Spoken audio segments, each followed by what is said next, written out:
السلام علیکم دوستو، آج کی کہانی کا نام ہے نیک سیرت لوہار اور نماز کی برکت۔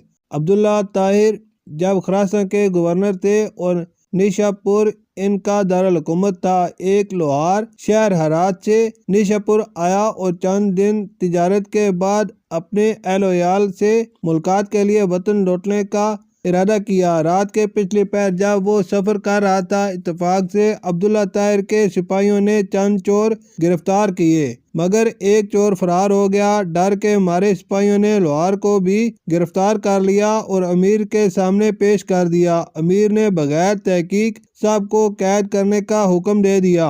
نیک سیرت لوہار نے سمجھا کہ اب اس کا معاملہ صرف اللہ کے کرم پر ہی حل ہو سکتا ہے۔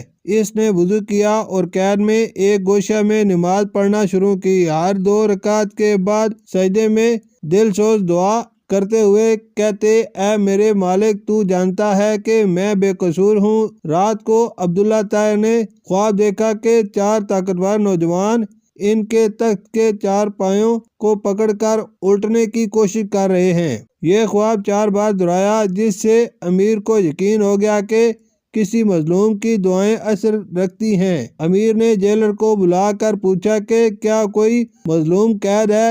جیلر نے بتایا کہ ایک شخص نماز پڑھ رہا ہے اور رکت انگیز دعائیں کر رہا ہے۔ امیر نے فوراً اس لوہار کو حاضر کیا اور معاملہ جاننے کے بعد معلوم ہوا کہ وہ بے قصور ہے۔ امیر نے معذرت کی اور کہا کہ یہ 3 کام کریں: 1 مجھے معاف کریں، 2 1000 درہم قبول کریں، 3 جب کبھی مشکل ہو تو میرے پاس آئیں۔ لوہار نے فرمایا، آپ نے جو معاف کرنے اور درہم قبول کرنے کہا وہ میں کر دیتا ہوں، مگر آپ کا تیسرا کام ممکن نہیں۔ میرا سب کام اللہ کے حضور نماز اور دعا سے مکمل ہوتا ہے، مجھے کسی کے پاس جانے کی ضرورت نہیں۔ سبق: اللہ کی عبادت، نماز اور دعا کے ذریعے مظلوم کی حفاظت ہوتی ہے اور برکت سے اللہ تعالیٰ کے کرم سے کسی کی جان، عزت اور حقوق محفوظ رہتے ہیں۔ شکریہ۔